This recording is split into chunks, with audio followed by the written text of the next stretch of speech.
Good morning students, welcome back again.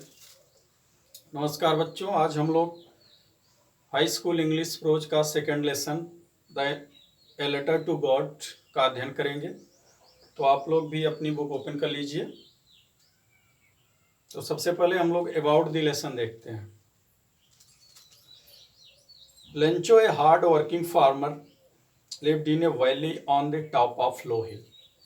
Lencho एक कठिन परिश्रमी किसान था जो निचली पहाड़ी की चोटी पर रहता था।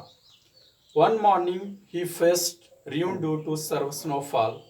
एक दिन उसका सामना एक भयंकर ओलावृष्टि या तूफान से हुआ, resulting A total damage of his crops. परिणाम स्वरूप उसकी सारी फसल बर्बाद हो गई या नष्ट हो गई। He turned to God in distress and wrote a letter asking him to send money. इस विषम परिस्थिति से दुखी होकर के वह ईश्वर के लिए एक पत्र लिखा और उनसे कुछ पैसे देने के लिए कहा। A postman saw the letter. एक डाकिया उस पत्र को पहले तो देखा। To god and to it to the postmaster at first laugh at then saw surprise at the faith of the writer. एक डाकिया ने उस पत्र को अपने हाथों में लिया और उसको अपने सीनियर एम्प्लॉयड के पास ले गया। पहले तो उस डाकिये ने उस पत्र को देखकर हंसा, परंतु लेखक के ईश्वर के प्रति विश्वास को देखकर उसको बहुत ही आश्चर्य हुआ। He collected some money from his employees. उसने अपने कर्मचारियों से कुछ पैसे इकट्ठे किए and sent it to Lencho along with a letter. और उस पैसे को एक पत्र के साथ लेंचो के लिए भेज दिया। When Lencho got the letter with money, जैसे ही या जब लेंचो ने पत्र के साथ उस पैसे को पाया एंड काउंटेड इट लेस, और उसकी गिनती की और उसमें कुछ कम थे, ही फेल्ट फ्यूरियस, वह क्रोधित हुआ। So he wrote another letter to god asking him to send rest of the money. इसलिए वह एक दूसरा पत्र लिखा और बाकी पैसे को भेजने के लिए ईश्वर से कहा। By the post as the post office employees were a bunch of crooks. वह कहा कि आप इसको पोस्ट के माध्यम से मत भेजिएगा, क्योंकि पोस्ट के जितने एम्प्लॉइज हैं, कर्मचारी हैं, वे चोर और धूर्त हैं। आइए फर्स्ट पैराग्राफ देखते हैं। The house the only one in the entire valley. एकमात्र घर जो संपूर्ण घाटी में अकेला था। Set on the crest of low hill, जो निचली पहाड़ी की चोटी पर अवस्थित था। From his height one could see the river and the field of ripe corn dotted with the flower that always promise a good harvest.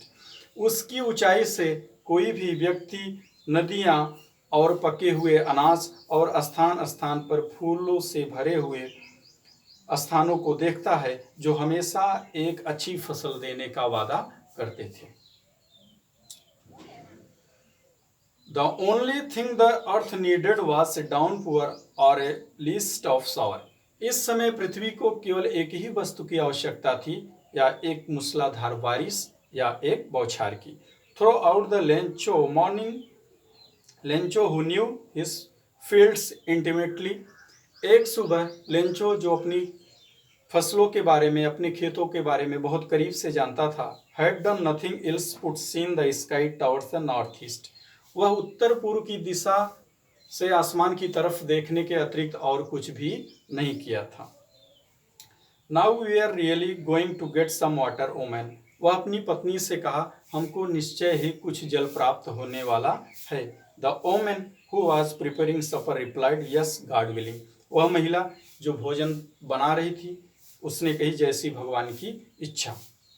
The older boys were working in the field. बड़े बच्चे खेतों में कार्य कर रहे थे। while the smaller ones were playing near the house, जबकि छोटे बच्चे घरों के आसपास खेल रहे थे। until the woman called to them all come for dinner, तभी वह महिला उन सभी लोगों को भोजन के लिए बुलाया।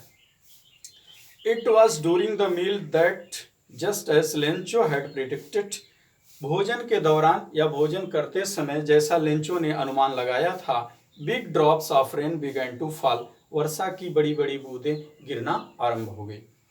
In the north east huge mountains of clouds could be seen approaching. The air was fresh and sweet. उत्तर पूर्व की दिशा से विशालकाय पर्वतों की तरह बादल दिखाई देने लगे और हवा भी तेज, स्वच्छ और सुगंधित चल रही थी। आगे देखते हैं। The man went out for no other reason than to have the pleasure of feeling the rain on his body and when he returned he exclaimed. वह व्यक्ति अपने घर से बाहर इसलिए मात्र केवल निकला कि वर्षा की बूंदों का अपने शरीर पर आनंद लेने के लिए ही वह अपने घरों से बाहर निकला, और परंतु जैसे ही वह वापस आया जोर से चिल्लाया। These are not raindrops falling from the sky, they are new coins. ये आसमान से वर्षा की बूंदें नहीं गिर रही हैं, ये नए सिक्के हैं। The big drops are 10 cent pieces and the little ones are 5. बड़ी बूंदें 10 सेंट की है और छोटी बूंदें 5 सेंट की।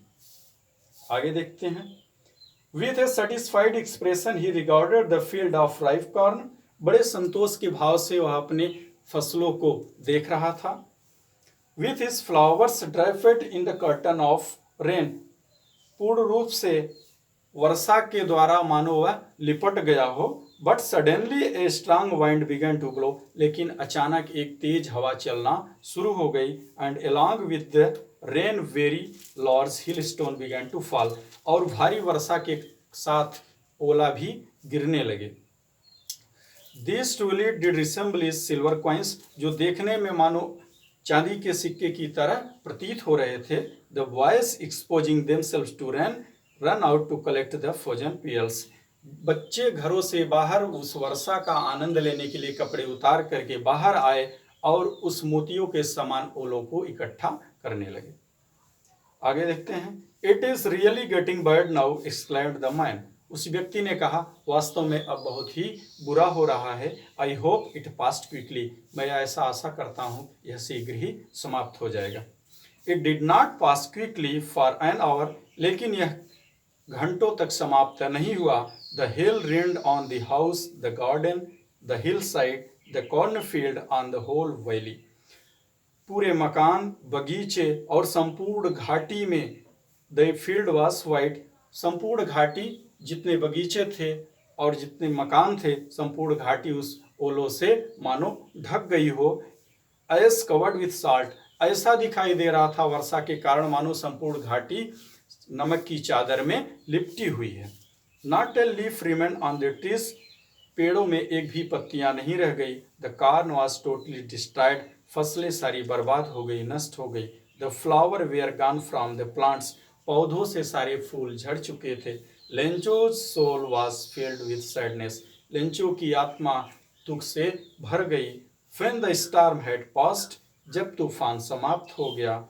He stood in the middle of the field and said to his sons. वह खेतों के बीच खड़ा हुआ और अपने बच्चों से कहा। A plague of locusts would have left more than this. इससे कहीं अधिक तो टिड्डियों का समूह छोड़ जाता। The hail has left nothing. इस ओले ने तो कुछ भी नहीं छोड़ा। This year we will have no corn. इस वर्ष हमको कोई भी फसल या कोई भी अनाज नहीं प्राप्त होगा। That night was sorrowful one. यह दुख से भरी हुई एक रात्रि थी। All our work for nothing. हमें सारे कठिन परिश्रम के बदले कुछ भी प्राप्त नहीं हुआ। There is no one who can help us. ऐसा कोई नहीं है जो हमारी मदद कर सकता है। We shall all go hungry this year. हम सभी लोगों को इस वर्ष भूखा ही रहना पड़ेगा। But in the hearts of all who lived in the solitary house in the middle of the valley. लेकिन उस संपूर्ण घाटी के बीच में जो परिवार निवास करते थे, there was single hope, help from God. उन सभी को केवल एक ही आशा थी, सहायता की एक ही व्यक्ति से आशा थी, वो थे ईश्वर या भगवान। आगे देखते हैं। Don't be so upset even though this seems like a total loss. आप परेशान मत होइए, भले ही हमारा संपूर्ण नष्ट हो गया है। Remember, no one dies of hunger. याद रखो, भूख से अभी तक कोई भी व्यक्ति मरा नहीं है। अथवा आप कह सकते हो कि भूख से किसी की मृत्यु नहीं हुई है। Although the night Lencho thought only of his one hope. पूरी रात्रि लेंचो एक ही आशा के या एक ही आशा के साथ व्यतीत किया, एक ही आशा के बारे में सोचता रहा, द हेल्प ऑफ गॉड, भगवान की सहायता के बारे में वह पूरी रात्रि सोचता रहा। Whose eyes he had been